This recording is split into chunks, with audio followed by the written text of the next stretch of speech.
ఓం నమ శివాయ. శ్రీ మాత్ర నమః. ఓం శ్రీ సాయిరాం. అందరికీ నమస్కారం అండి. ఈ నెల 19 ఉగాది రోజు ఆడవారు మర్చిపోకుండా ఈ రగ్గు చీర కట్టుకుంటే సంవత్సరం అంతా కూడా ధనం వస్తూనే ఉంటుంది. దీర్ఘ సుమంగళి యోగం కలుగుతుంది. భర్త సంపాదన పెరుగుతుంది. తెలుగువారికి ఉగాది పండుగ ఎంతో విశిష్టమైనది. చైత్రమాస శుక్లపక్ష పాడ్యమి నాడు జరుపుకునే ఈ పండుగ మనకు కొత్త ఏడాదికి నాంది పలుకుతుంది. ఉగాది అంటేనే కొత్త ధనం, కొత్త ఆశలు మరియు నూతన ఉత్సాహం. కాలచక్రంలో ఒక కొత్త సంవత్సరం ప్రారంభం అవుతున్న తరుణంలో మన జీవితాల్లో కూడా కొత్త ధనం రావాలని కోరుకుంటూ ప్రతి ఒక్కరూ ఈ రోజున తప్పకుండా కొత్త బట్టలు ధరించాలి. కొత్త వస్త్రాలను ధరించడం అనేది కేవలం ఆచారం మాత్రమే కాదు, అది మన మనసులో సానుకూల దృక్పథాన్ని, నూతన ఉత్తేజాన్ని నింపుతుంది. కనుక ఈ ఏడాది పొడవునా మనం ఇలాగే సంతోషంగా కొత్తగా ఉండాలనే ఆకాంక్షతో అందరూ తమ శక్తి మేర కొత్త బట్టలు కొనుగోలు చేసి ధరించడం ఎంతో శ్రేయస్కరం. అయితే ఆర్థిక ఇబ్బందుల వలన లేదా ఇతర కారణాల చేత కొత్త బట్టలు కొనలేని వారు ఏమాత్రం బాధపడాల్సిన అవసరం లేదు. పండుగ వెనుక ఉన్న అసలు పరమార్థం శుచి, శుభ్రత మరియు భక్తి. కొత్త బట్టలు కొనలేని వారు తమ వద్ద ఉన్న వస్త్రాలలోని మంచిగా ఉన్న వాటిని ఎంచుకొని వాటిని శుభ్రంగా ఉతికి నీట్గా ధరించాలి. మురికి లేకుండా శుభ్రంగా ఉతికిన వస్త్రాలను ధరించడం వల్ల కూడా పండుగ కళ వస్తుంది. భగవంతుడు మన భక్తిని, మనసులోని పవిత్రతను చూస్తాడే తప్ప మనం వేసుకున్న బట్టల ధరణ కాదు. కాబట్టి ప్రతి ఒక్కరూ తమ స్తోమతను బట్టి కొత్త బట్టలు లేదా ఉన్న వాటిని శుభ్రంగా ఉత్తుకొని ధరించి ఆ ఉగాది పచ్చడిలాగే జీవితంలోని కష్ట సుఖాలను సమానంగా స్వీకరిస్తూ ఈ నూతన సంవత్సరాన్ని సంతోషంగా ప్రారంభించారు. అయితే ప్రత్యేకంగా ఈ సంవత్సరం ఉగాది రోజు ఒక ప్రత్యేకమైన రంగులో ఉండే దుస్తులను ధరిస్తే చాలు, సంవత్సరం అంతా కూడా ధనం వస్తూనే ఉంటుంది. అష్టైశ్వర్యాలు సిద్ధిస్తాయి. లక్ష్మీ యోగం సిద్ధిస్తుంది. పట్టిందల్లా కూడా బంగారంలాగా మారిపోతుంది. ఇంతకీ ఈ ఉగాది రోజు ఏ రంగు దుస్తువులు ధరించాలనే విషయాన్ని ఇప్పుడు వీడియోలో వివరంగా తెలుసుకుందాం. ఫ్రెండ్స్, అంతకన్నా ముందు మీ అందరికీ ఒక చిన్న విన్నపం. ఈ వీడియోలో మనం చెప్పుకోబోయే విషయాలు మీ జీవితంలోనే గొప్ప మార్పును తీసుకొస్తాయని మేము నమ్ముతున్నాము. కాబట్టి ఈ వీడియోని లైక్ చేయండి. అలాగే కింద కామెంట్ బాక్స్లో ఓం నమ శివాయ అని భక్తితో టైప్ చేయండి. మీరు చేసే ఆ ఒక్క కామెంట్ మరియు లైక్ మాకెంతో ప్రోత్సాహాన్ని ఇస్తాయి. ఈ వీడియోను ఎక్కడ కూడా స్కిప్ చేయకుండా చివరి వరకు చూడండి. ఎందుకంటే చివరిలో మీరు చెప్పబోయే కొన్ని పరిహారాలు మీ అదృష్టాన్ని పూర్తిగా మార్చివేస్తాయి. ఉగాది పండుగను తెలుగు ప్రజలు ఎంతో ఘనంగా నిర్వహిస్తారు. ఈ ఉగాది పండుగ ప్రతి సంవత్సరం చైత్ర శుద్ధ పాడ్యమి నాడు జరుపుకుంటారు. కొత్త యుగానికి ఆది కాబట్టి యుగాది అంటారు. ఉగాది అంటే యుగ ప్లస్ ఆది అంటే ప్రపంచం యొక్క జన్మ ఆయుష్లకు మొదటి రోజు, అనగా సృష్టి ప్రారంభం సూచిక అని అర్థం. యుగము అనగా జత అని అర్థం కూడా ఉంది. ఉత్తరాయణం దక్షిణాయనం కలిపితేనే సంవత్సరం. ఇది మొదలయ్యేది ఈరోజే. ఈ ఉగాది రోజు నుంచే తెలుగువారికి నూతన సంవత్సరం మొదలవుతుంది. ఇది తెలుగువారి మొదటి పండుగ. ఉగాది రోజున కొత్తగా పనులు మొదలు పెడతారు. ఈరోజు పొద్దున్నే లేచి తలస్నానం చేసి కొత్త బట్టలు వేసుకొని ఉగాది పచ్చడితో పనులు ప్రారంభిస్తారు. ఉగాది పచ్చడి ఉగాది పండుగకు ప్రత్యేకమైనది. ఉగాది పచ్చడి షడ్రుచుల సమ్మేళనం. షడ్రుచులు అంటే తీపి, పులుపు, కారము, ఉప్పు, ఒగరు, చేదు అని 6 రుచులు. ఈ 6 రుచులు కలిపిన ఉగాది పచ్చడి తెలుగువారికి ప్రత్యేకం. సంవత్సరం పొడుగునా ఎదురయ్యే కష్ట సుఖాలను, మంచి చెడులను సమానంగా స్వీకరించాలన్న సందేశాన్ని ఈ ఉగాది పచ్చడి తెలియజేస్తుంది. హిందువులకు అత్యంత ఇష్టమైన ఈ ఉగాది పండుగ ముఖ్యంగా తెలంగాణ, ఆంధ్రప్రదేశ్, కర్ణాటక, మహారాష్ట్రలోని ప్రత్యేకంగా జరుపుకుంటుంటారు. తెలంగాణ, ఆంధ్రప్రదేశ్ రాష్ట్రాల్లో ఉగాదిగా, మహారాష్ట్రలో గుడి పొడవుగా పిలుస్తూ ఉంటారు. చైత్ర శుద్ధ పాడ్యమి సూర్యోదయం వేళ బ్రహ్మ సృష్టిని చేశాడు. దీనిని మనము ఉగాది పండుగగా జరుపుకుంటున్నాము. పూర్వం ఒకప్పుడు బ్రహ్మదేవుడు నిద్రలేచి సృష్టి కొనసాగించాలని అనుకుంటాడు. కానీ సుముఖుడు అనే రాక్షసుడు బ్రహ్మదేవుడి దగ్గర నుంచి వేదాలను దొంగిలిస్తాడు. వేదాలు లేకుండా సృష్టి చేసే శక్తి బ్రహ్మకు లేదు. ఆ వేదాలను తీసుకొని ఈ రాక్షసుడు సముద్ర గర్భంలో దాక్కుంటాడు. అప్పుడు బ్రహ్మదేవుడు శ్రీ మహావిష్ణువును మనసులో ధ్యానించగా విష్ణుమూర్తి ప్రత్యక్షమవుతాడు. అప్పుడు బ్రహ్మ విష్ణుమూర్తితో ఇలా అంటాడు: దేవా, నీకు తెలియనిది ఏదీ లేదు. నీ వలనే ఈ లోకాలన్నీ పుట్టి పెరిగి చివరికి నశిస్తూ ఉన్నాయి. నేను నిద్రపోయే సమయంలో సుముఖుడని రాక్షసుడు నా వద్ద ఉన్న వేదాలను అపహరించి మహాసముద్ర గర్భంలో దాక్కున్నాడు. ఆ వేదాలు నా దగ్గర లేకపోవడం వలన సృష్టి చేయడంలో నాకు ఆటంకం కలిగింది. నన్ను కరుణించి ఆ వేదాలను సంపాదించి నన్ను అనుగ్రహించండి అని బ్రహ్మ ప్రార్థించాడు.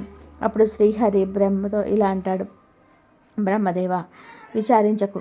నేను మత్స్యావతారంలో వెళ్ళి సముద్రం ఎక్కడున్నా సరే ఆ సొమ్ముకుని వెతికి పట్టుకొని సంహరించి వేదాలను నీకు అప్పగిస్తాను అని మత్స్యావతారం ఎత్తుతాడు. విష్ణువు చిన్న చేప రూపంలో సరస్సులోకి ప్రవేశిస్తాడు. కశ్యప మహర్షి సూర్యుడికి అర్ఘ్యమిస్తుండగా ఆయన దోషిలోకి చేపపిల్ల వస్తుంది. ఆ చేపపిల్లను వెంటనే ఆయన తన కమండలంలో వేస్తాడు. క్షణాల్లో ఆ చేపపిల్ల కమండలం అంతా కూడా నిండిపోతుంది. దాంతో ఆయన దానిని ఒక బావిలో విడిచిపెడతాడు. క్షణాల్లో దాని ఆకారం పెరిగిపోయి బావి అంతా కూడా ఆక్రమిస్తుంది. వెంటనే ఆయన దానిని తన మంత్రశక్తితో సరస్సులోనికి పంపిస్తాడు. సరస్సు అంతటినీ కూడా చేపపిల్ల అరుముకుంటుంది. ఇదంతా ఆయనకు చాలా విచిత్రంగా అనిపిస్తుంది. అప్పుడు ఆయన దానిని సముద్రంలోనికి వెతుకుతాడు. అప్పుడు మత్స్యావతారంలో ఉన్న విష్ణువు కశ్యప మహర్షి ప్రళయం నుండి కాపాడుతానని మాట ఇస్తాడు. సముద్రంలోనికి విడిచిపెట్టబడిన ఆ చేప తన ఆకారాన్ని మరిన్ని రెట్లు పెంచుతూ నీటి అడుగుకు చేరుకుంటుంది. సోమకాసురుడు దొంగలించిన వేదాలను ఆహార పదార్థాలు అనుకొని మింగుతాడు. కానీ అతడికి ఆకలి తీరదు. ఆహారం కోసం సముద్రంలోను వెతుకుతూ ఉండగా చేప రూపంలో ఉన్న శ్రీహరి కనిపిస్తాడు. ఆ చేపను మింగాలని సోముకుడు అనుకుంటాడు. ఆ విధానంగా శ్రీహరి సోముకుడికి మధ్య భీకర యుద్ధం జరుగుతుంది. ఆ యుద్ధంలో చేప రూపంలో ఉన్న శ్రీ మహావిష్ణువు కోరలతో సొమ్ముకాసురుణ్ణి పొట్ట నుంచి ఈల్చేసి సంహరించి అతడి కడుపులో ఉన్న వేదాలను అలాగే సొమ్మకాసురుణ్ణి శంఖంగా మార్చుకొని దాన్ని కూడా తీసుకొని బ్రహ్మ దగ్గరకు చేరుకుంటారు. వేదాలను చూసి బ్రహ్మదేవుడు సంతోషిస్తాడు. అప్పుడు శ్రీ మహావిష్ణువు వేదాలను బ్రహ్మదేవుడికి అప్పగించి, బ్రహ్మదేవ, ఈ సృష్టిని కొనసాగించు అని చెప్తాడు. దీంతో పురాణాలను పొందిన బ్రహ్మ సృష్టిని తయారు చేయడం ప్రారంభిస్తాడు. అలా బ్రహ్మ సృష్టిని చేయడం చైత్రశుద్ధ పాడ్యమి ఉగాది రోజే ప్రారంభిస్తాడు. ఉగాది పండుగ రోజు ముఖ్యంగా ఈ వస్తువులను దానం చేయకూడదు అని పండితులు చెప్తున్నారు. ఉగాది పండుగ రోజు ఈ వస్తువులను దానం చేసిన లేదా ఇతరులకు మీ చేతులతో ఇచ్చినా సరే మీకు పట్టే అదృష్టం అంతా కూడా వాళ్ళ చేతులకు వెళ్ళిపోతుంది. ఉగాది రోజు ఇంటి చుట్టాలు వస్తూ ఉంటారు, పోతూ ఉంటారు. అయితే ఉగాది రోజున పొరపాటున మీ బంధువులకు కానీ ఇంటి చుట్టుపక్కల వాళ్ళకి కానీ కత్తి, కత్తెరలు వంటివి ఇవ్వకండి. మీ చేతులతో ఇవ్వకండి. సాధారణంగా బంధువుల ఇంటికి వచ్చినప్పుడు వంటల్లో హెల్ప్ చేస్తుంటారు, లేదా ఏదైనా ఫ్రూట్ తినడానికి లేదా ఏదైనా బహుమతులు ఓపెన్ చేయడానికి కత్తులు, కత్తెరలు అడుగుతూ ఉంటారు. అలాంటి సందర్భంలో వారిని స్వయంగా వస్తువులు తీసుకోమని చెప్పండి. అలా కాకుండా మీరు కానీ మీ కుటుంబ సభ్యులు కానీ, అంటే పిల్లలు కానీ, మీ భర్త కానీ, మీరు కానీ ఈ వస్తువులను బంధువుల చేతికిస్తే ఇబ్బందులు ఎదురవుతాయి. ఇది మనకు కొత్త సంవత్సరం ఉగాది పండగ, ఈ సంవత్సరంలో మొదటి పండగ. అయితే ఈ పండగ రోజు మీరు మీ బంధువులకు కానీ ఇంటి చుట్టుపక్కల వారికి కానీ కత్తి, కత్తెరలు ఇచ్చారు అంటే మీ మధ్య ఉన్న సంబంధం క్షీణిస్తుంది. వచ్చే సంవత్సరానికి వారు మీకు శత్రువులుగా అయ్యే ప్రమాదం కూడా ఉంది. కాబట్టి ఉగాది రోజు ఎట్టి పరిస్థితుల్లోనూ కూడా కత్తి, కత్తెరలను మీ చేతులతో ఇతరులకు ఇవ్వకండి. పదునైన వస్తువులను, ఇనుప వస్తువులను చేతులతో మీరు ఇతరులకు ఇవ్వకండి. ఇస్తే వారు మీకు దూరం అవుతారు. వచ్చే సంవత్సరానికి శత్రువులుగా మారిపోతారు. ఇక ఉగాది రోజు ఇతరులకు ఇవ్వకూడని వస్తువు, దానం చేయకూడని వస్తువు చీపురు. చీపురు లక్ష్మీదేవి స్వరూపం. మీ ఇంటిలో ఉన్న చీపురులు బయట వారికి, బంధువులకు అస్సలు ఇవ్వకండి. అలాగే మీ ఇంటికి వచ్చిన చుట్టాల చేత ఇల్లు ఉడవనివ్వకండి. మీ ఇంట్లో మీ బంధువులు ఇల్లు ఉడవడం అంత మంచిది కాదు. ఒకవేళ వారే స్వయంగా చీపురుని తీసుకొని ఇల్లు ఊడిస్తే ఏం చేయకండి. కానీ మీరే వారి చేతులకు చీపురు ఇచ్చి ఊడవమని మాత్రం చెప్పకండి. అలాగే పక్కింటి వారు వచ్చి ఒకసారి చీపురు ఇవ్వండి, 5 నిమిషాల్లో తెచ్చిస్తాము అని అన్నా కూడా చీపురుని ఇవ్వకండి. కొంతమంది పక్కింటి వారు కొత్తగా వచ్చిన వారు చీపురు తెచ్చుకోరు. చీపురు తెచ్చుకోకుండా ఒకసారి చీపురు ఇవ్వండి ఊడ్చుకొని ఇస్తాము అంటారు. ఇలాంటి సందర్భంలో కూడా ఎవరికి కూడా చీపురు ఇవ్వవద్దు. అది ఏ చీపురైనా సరే, పుల్లల చీపిరి, కుంచీపిరి, ఇల్లు ఇడ్చుకునే చీపిరి, బయట ఊడ్చుకునే చీపిరి, ఏ చీపురైనా సరే ఇవ్వవద్దు. చీపురును ఉగాది రోజు మీరు మీ చేతులతో ఇతరులకు ఇస్తే ఈ కొత్త సంవత్సరం అంతా కూడా కొత్త సమస్యలతో నిండిపోతుంది. ఉగాది రోజు చీపులను దానం రూపంలో కూడా ఇతరులకు ఇవ్వకూడదు. మీ ఇంటిలో ఉన్న సంపాదన అంతా కూడా వెళ్ళిపోతుంది.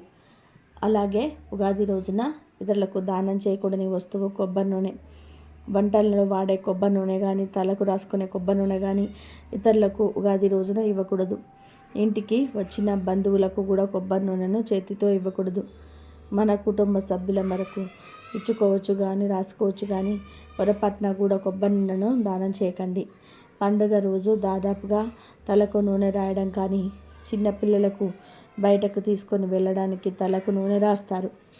ఒకవేళ మీ ఇంటిలో చిన్నపిల్లలు ఉంటే వారికి నూనె రాయొచ్చు, కానీ మీ బంధువుల పిల్లలకు మీ చేతులతో నూనె రాయకండి.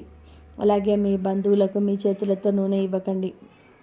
కింద పెట్టిన వారు తీసుకోమని చెప్పండి. ఉగాది రోజున చీపుర్లు, కత్తి, కత్తెరలు, కొబ్బరి నూనె ఎవరికి దానం చేయకండి, ఇతరులకు ఇవ్వకండి. కాదని పొరపాటున ఇచ్చిన ఈ సంవత్సరం అంతా మీకు కష్టాలు తప్పవు.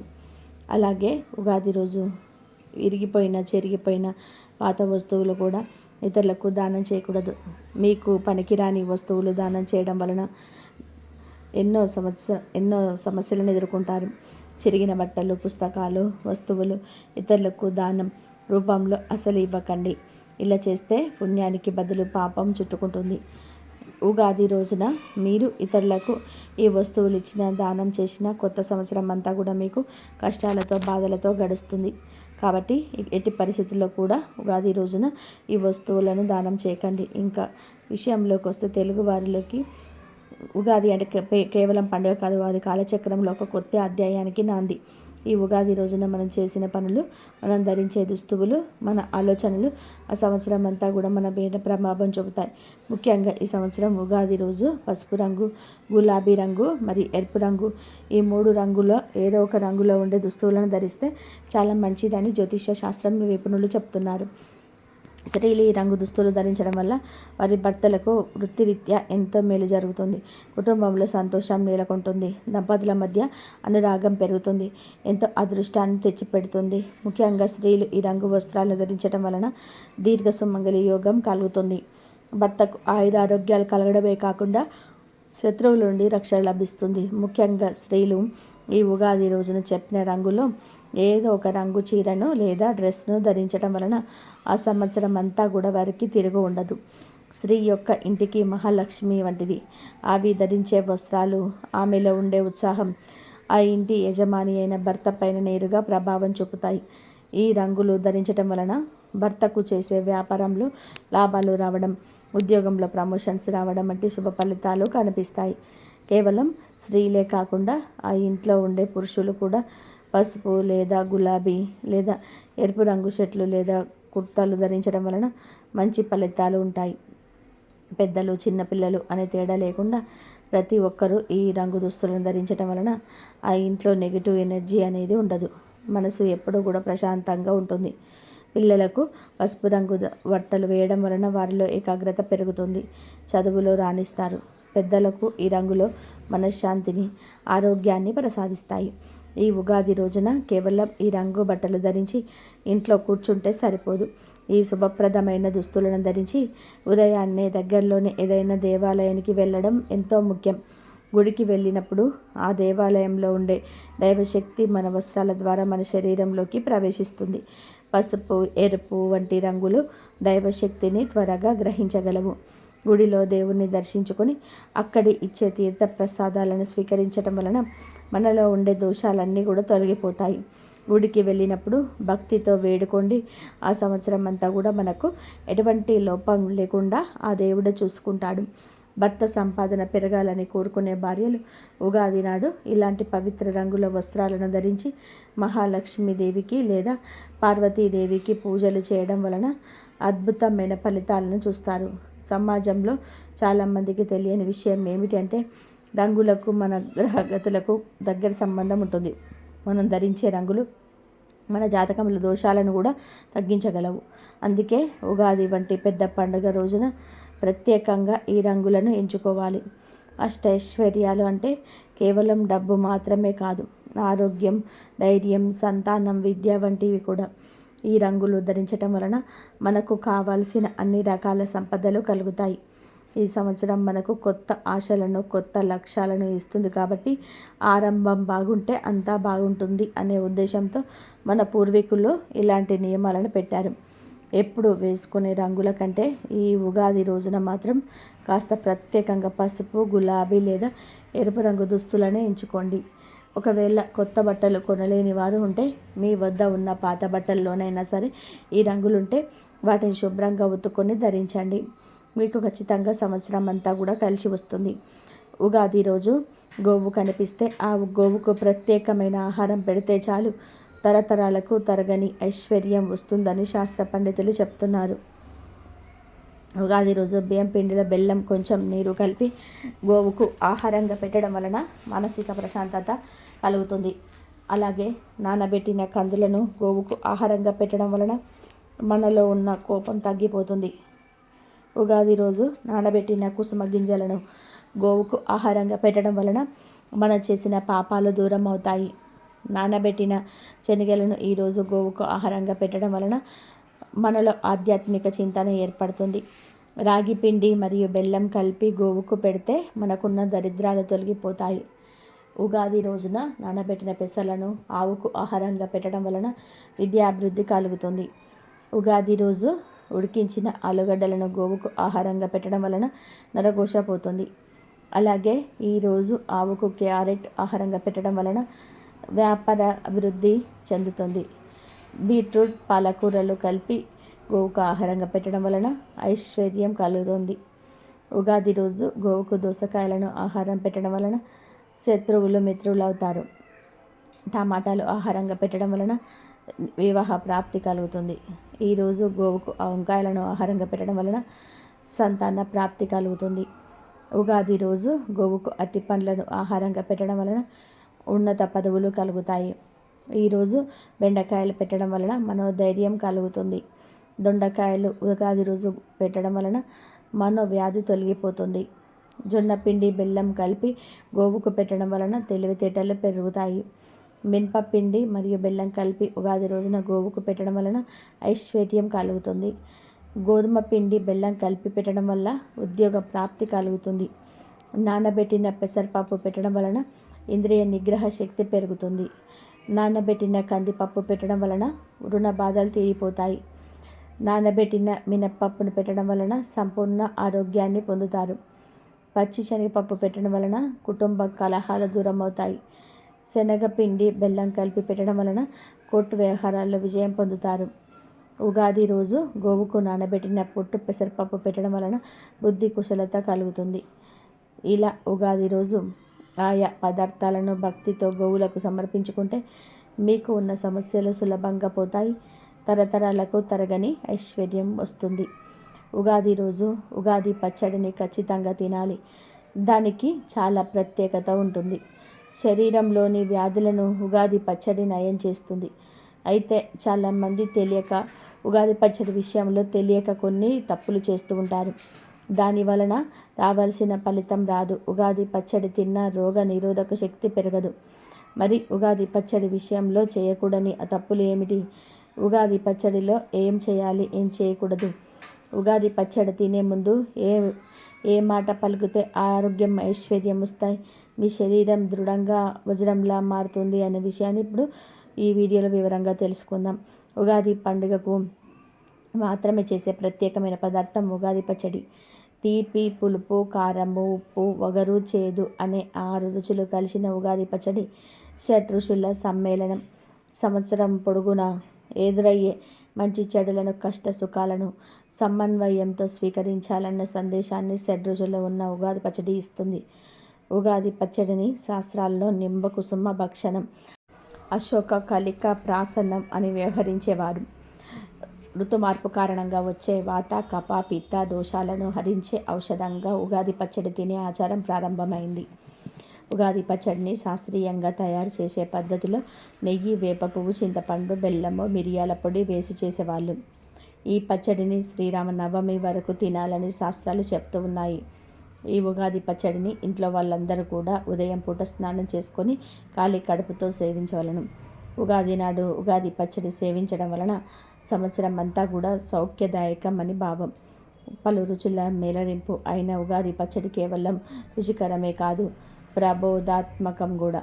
తీపి వెనుక చేదు, పులుపు, వగరు ఇలా పలు రుచులకు జీవితాన్ని కష్టాలు, తదితర అనుభూతులు ప్రతీకలే అనే నగ్న సత్యాన్ని చాటుతూ సుఖాలకు దుఃఖానికి కుంగకు సుఖ దుఃఖాలను సమభావంతోనే అని స్వీకరించమని ప్రగతిశీల సందేశం ఇస్తుంది ఈ ఉగాది పచ్చడి. ఉగాది పచ్చడిలో ఉపయోగించే పదార్థాలు ఏంటి? ఈ పచ్చడి తినడం వల్ల ఆరోగ్యానికి ఎలాంటి ప్రయోజనాలు అందుతాయంటే, జ్యోతిష శాస్త్రం ప్రకారం ఉగాది పచ్చడిలో వాడే వేప పువ్వు బుధుడికి సంబంధించింది. ఇందులో వ్యాధి నిరోధక లక్షణాలున్నాయి. ఋతు మార్పు వలన పిల్లల్లో వచ్చే ఆటలమ్మ అనగా తట్టు అమ్మవారు కలరా, మలేరియా సోకకుండా నిరోధిస్తుంది. ఒక రకంగా ఇది మన శరీరానికి యాంటీవైరస్ ప్రొటెక్టర్గా పనిచేస్తుంది. గుమ్మానికి వేప ఆకులు కట్టడం వలన కలుషితం లేని స్వచ్ఛమైన గాలిని పీల్చవచ్చు.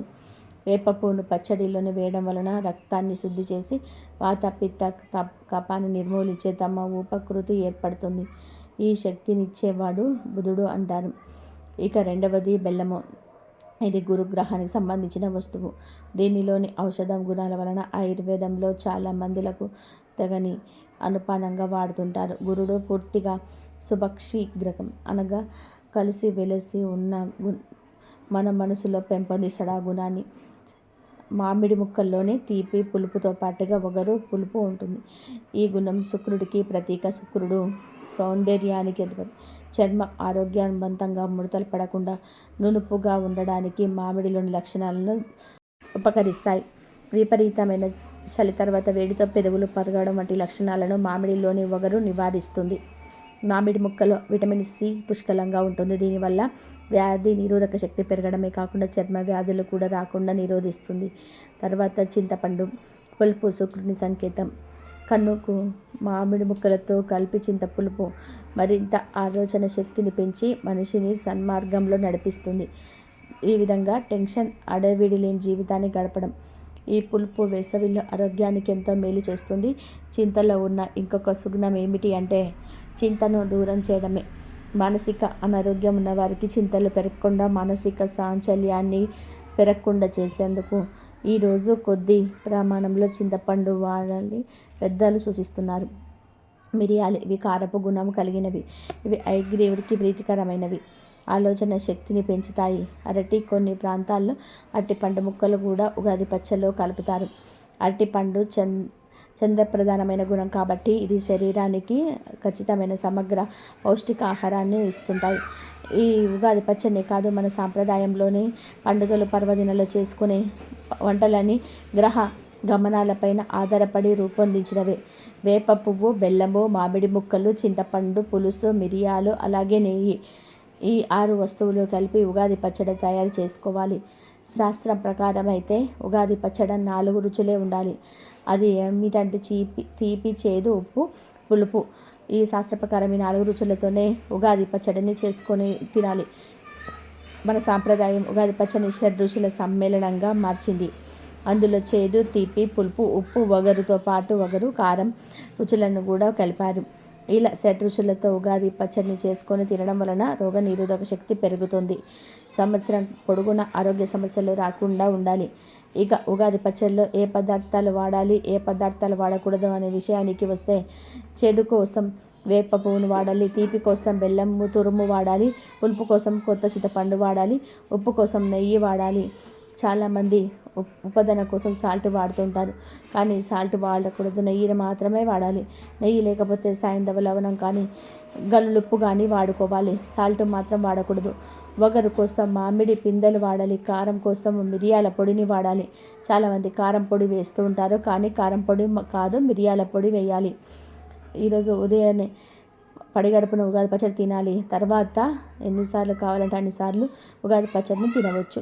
ఈరోజు ఉదయం ఉగాది పచ్చడి తినే ముందు శతాయుర్వజ్రదేహాయ సర్వసత్కారాయ చ సర్వరిష్ట వినాశాయ నిమ్మకందల భక్షణం అనే శ్లోకాన్ని చదవాలి.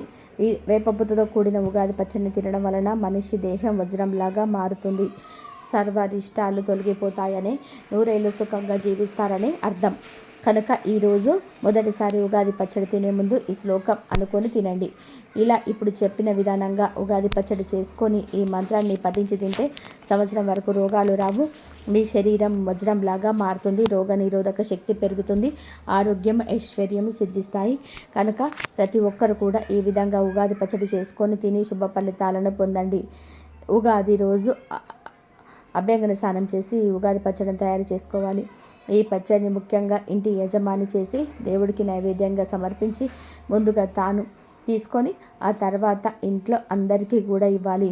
ఇలా చేస్తే ఆ సంవత్సరం ఆ ఇంటి యజమానికి అదృష్టం కలిసి వస్తుందని ఒక నమ్మకం. ఇంటి యజమాని అందుబాటులో లేకపోతే ఇంటి పెద్ద కొడుకు చేయాలి, లేదా ఇంటి ఇల్లాలు చేయవచ్చు. భర్త ఇంట్లో ఉంటే ఖచ్చితంగా ఆయనే చేయాలి. ఇలా చేస్తే అంటే ఇంటి యజమాని ఇలా చేసి పడగడుపుని ఈ ఉగాది పచ్చడిని స్వీకరిస్తే గ్రహ దోషాలు కూడా తొలగిపోయి అదృష్టం కలుగుతుందని పండితులు చెప్తున్నారు. ఉగాది రోజు పడగడుపున ఈ పచ్చడిని స్వీకరిస్తే ఎటువంటి గ్రహ దోషాలైనా సరే దరి చేరవు. కాబట్టి ఉగాది గాజులు ఎల్లప్పుడూ కూడా చేతికి నరాన్ని తాగడం వల్ల బీపీ కంట్రోల్ ఉంటుందట. ఆ గాజుల వల్ల అనారోగ్య సమస్యలు రాకుండా ఉంటాయంట. అంతేకాదు ఆడవారి శరీరం నుంచి విడుదలయ్యే నెగిటివ్ శక్తిని నిర్వీర్యం చేసేందుకు కూడా గాజులను ధరింపచేసేవారట. ఇక వీడియోలోకి వస్తే భారతీయ సంస్కృతిలో ముఖ్యంగా తెలుగువారి ఇళ్లలో గాజులకున్న ప్రాముఖ్యత వర్ణనాయుతం. గాజులు అందం కోసం ధరించే ఆభరణాలు మాత్రమే కాదు, అవి స్త్రీ సౌభాగ్యానికి నిలువుటద్దం. స్త్రీ చేతికి గాజులు ఉంటే ఆ ఇల్లు కళకళలాడుతుంది. జ్యోతిష శాస్త్రం మరియు సాముద్రిక శాస్త్రం ప్రకారం స్త్రీ మణికట్టు భాగంలో అనేక ముఖ్యమైన నాడులు ఉంటాయి. గాజులు ధరించడం వలన ఆ భాగంలో నిరంతరం రాపిడి జరిగి రక్త ప్రసరణ మెరుగుపడుతుంది మరియు ఆ నాడులు ఉత్తేజితం అవుతాయి. దీనివల్ల స్త్రీలలో హార్మోన్ల సమతుల్యత దెబ్బతినకుండా మానసిక ప్రశాంతత చేకూరుతుంది. అంతేకాకుండా గాజులను వచ్చే గలగల అనే శబ్దం ఇంటిలో ఒక పాజిటివ్ వైబ్రేషన్ సృష్టిస్తుంది. ఈ శబ్దం లక్ష్మీదేవికి అత్యంత ఇష్టమైనదిగా చెప్తారు. ఎక్కడైతే స్త్రీలు చేతులకు నిండుగా గాజులు వేసుకొని తిరుగుతూ ఉంటారో ఆ ఇంట్లో దుష్ట శక్తులు ప్రవేశించవని, ప్రతికూలంగా ఆలోచనలు ధరించేరవని ఒక నమ్మకం. గాజులు పగిలిపోతే అశుభంగా భావించడం మనకు కూడా ఇదే కారణం ఉంది. అది స్త్రీ యొక్క రక్షణ కవచం దెబ్బతిన్నట్టుగా భావిస్తారు. అందుకే ముత్తైదువులను ఎప్పుడు చేతులు ఖాళీగా ఉంచరు. భర్త ఆయుష్, ఆరోగ్యం మరియు ఐశ్వర్యం స్త్రీ చేతి గాజులతో ముడిపడి ఉంటాయని మన పెద్దలు తరచూ చెప్తూ ఉంటారు. దురదృష్టవశాత్తు ఈ ఆధునిక కాలంలో చాలామంది స్త్రీలు ఫ్యాషన్ పేరుతో లేదా సౌకర్యం పేరుతో గాజులను పక్కన పెడుతున్నారు.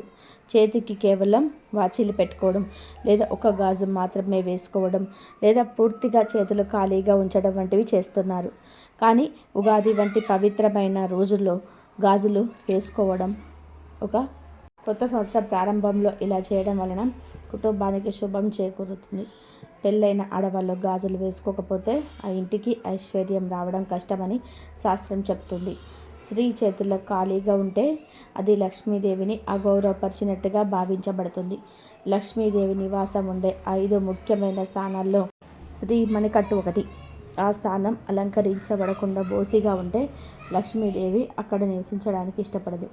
దీనివల్ల ఇంట్లో ఆర్థిక ఇబ్బందులు మొదలవుతాయి. భర్త ఎంత కష్టపడి సంపాదించిన డబ్బు ఇంట్లో నిలబడదు. అనవసరమైన ఖర్చులు పెరిగిపోతాయి. కుటుంబ సభ్యుల మధ్య సఖ్యతను పెంచడం, చిన్న చిన్న విషయాలకే గొడవలు రావడం వంటి సమస్యలు తలెత్తుతాయి. ముఖ్యంగా కొత్త సంవత్సరంలోనే ప్రారంభించే కొత్త పనుల్లోనే ఆటంకాలు ఏర్పడతాయి. ఖాళీ చేతులు ప్రతికూల శక్తిని ఆకర్షిస్తాయి. ఇది భర్త మానసిక స్థితిపైన కూడా ప్రభావం చూపుతుంది. మన పూర్వీకులు స్త్రీలను గృహలక్ష్మి అని పిలిచేవారు. అంటే ఆ ఇల్లే ఆమె రూపం. ఆమె సంతోషంగా సాంప్రదాయబద్ధంగా ఉంటేనే ఆ ఇల్లు సుభిక్షంగా ఉంటుంది. కనుక కనీసం ఈ ఉగాది రోజునైనా సరే స్త్రీలు తమ చేతులను ఖాళీగా ఉంచకుండా జాగ్రత్త పడాలి. ఉగాది రోజున స్త్రీలు ఏ రంగు గాజులు వేసుకుంటే భర్తకు అదృష్టం వరిస్తుందో గమనిస్తే రంగులకు మన జీవితంలో మరియు జ్యోతిష్యంలో చాలా ప్రాముఖ్యత ఉంటుంది. ఒక్కొక్క రంగు ఒక్కొక్క గ్రహానికి ఒక శక్తికి ప్రతీక. ఈ నూతన సంవత్సరం ప్రారంభంలో ఆడవారు తమ చేతికి ఎరుపు, గులాబీ, ఆకుపచ్చ, పసుపు మరియు తెలుపు రంగు డిజైన్లో ఉన్న గాజులను డిజైన్లో ఉన్న గాజుల ప్లేన్ కాకుండా తెలుపు గాజులపైన ఎరుపు, బంగారు రంగు చుక్కలు ధరించడం అత్యంత శుభప్రదం. ఈ 5 రంగులు లేదా ఈ రంగుల మిశ్రమంతో కూడిన గాజులను వేసుకోవడం వలన అద్భుతమైన ఫలితాలు ఉంటాయి. ముందుగా ఎరుపు రంగు గాజుల గురించి ప్రస్తావిస్తే ఎరుపు రంగు శక్తికి, సౌభాగ్యానికి ప్రతీక. ఇది ఆదిపర శక్తికి అత్యంత ఇష్టమైన గాజులు. ఎరుపు రంగు గాజులు ధరించడం వలన స్త్రీలలో ఆత్మవిశ్వాసం పెరుగుతుంది మరియు భర్తకు దీర్ఘాయుష్షు కలుగుతుంది. ఇది కుజగ్రహానికి సంబంధించిన రంగు కూడా కాబట్టి భర్తకు వృత్తిపరంగా ఉండే ఇబ్బందులు, శత్రుబాధలు తొలగిపోతాయి. కొత్త సంవత్సరంలోనే సాహసోపేతమైన నిర్ణయాలు తీసుకోవడానికి ఇది సహకరిస్తుంది. ఇక గులాబీ రంగు ప్రేమకు మరియు ఆనందానికి చిహ్నం. లక్ష్మీదేవి తామర పువ్వులోని ఆసీనురాలై ఉంటుంది. ఆ రంగులో గాజులు ధరించడం వలన దాంపత్య జీవితంలోని అన్యోన్యం పెరుగుతుంది. భార్యాభర్తల మధ్య మనస్పర్ధలు తగ్గి అనురాగం చిగురిస్తుంది. భర్త మనసు ప్రశాంతంగా ఉండి చేసే పనులపైన ఏకాగ్రత పెట్టగలుగుతాడు. ఉగాది రోజున ఈ రంగు ధరించడం వలన ఏడాది కూడా ఇంట్లో మధురమైన వాతావరణం ఉంటుంది. అలాగే ఆకుపచ్చ రంగు బుధగ్రహానికి ప్రతీక. బుధుడు వ్యాపారానికి, తెలివితేటలకు, వాక్చాతుర్యానికి కారకుడు. అలాగే ఆకుపచ్చని గాజులు ప్రకృతికి, జీవుకులకు సంకేతం. స్త్రీలు చేతులకు ఆకుపచ్చని గాజులు వేసుకోవడం వలన భర్త చేసే వ్యాపారంలో లాభాలు మెరుగుపడతాయి. ఉద్యోగంలో ఉన్నవారికి పదోన్నతులు, కొత్త అవకాశాలు లభిస్తాయి. బుధగ్రహ అనుగ్రహం వలన ఆర్థిక సంబంధమైన నిర్ణయాలు తీసుకోవడంలో తడబాటు ఉండదు. పసుపు రంగు విషయానికి వస్తే ఇది బృహస్పతి, గురుగ్రహానికి సంబంధించిన రంగు. గురువు తన కారకుడు మరియు శబ్దాల కారకుడు. పసుపు రంగు గాజులు ధరించడం వల్ల ఇంట్లో శుభకార్యాలు త్వరగా జరుగుతాయి మరియు ధన ప్రవాహం పెరుగుతుంది. గురుగ్రహ అనుగ్రహం వలన భర్తకు సమాజంలోనే గౌరవ మర్యాదలు పెరుగుతాయి, కీర్తి ప్రతిష్టలు లభిస్తాయి. తెలుపు రంగు గాజులను ధరించడం వలన వీటిపైన అందమైన డిజైన్ ఉండడం వల్ల ఆధ్యాత్మికంగా తెలుపు రంగు స్వచ్ఛతకు మరియు ప్రశాంతతకు నిదర్శనం. ఇది మనస్సును నిర్మలంగా ఉంచుతుంది. ఇలా విశిష్టమైన గాజులను అలంకరించుకోవడం వలన దాంపత్య జీవితంలోనూ ఉన్న గొడవలు తొలగిపోయి భార్యాభర్తల మధ్య అన్యోన్యత కలుగుతుంది. నూతన సంవత్సర ప్రారంభంలో ఇల్లాలు ఇలాంటి సౌభాగ్య చిహ్నం గాజులను ధరించి పూజలో పాల్గొనడం వలన కుటుంబంలో మొత్తం ఆయురారోగ్యాలతో వర్ధిల్లుతుంది. ఈ 5 రంగులు లక్ష్మీ కటాక్షాన్ని తీసుకొచ్చే రంగులు కాబట్టి ధరించండి.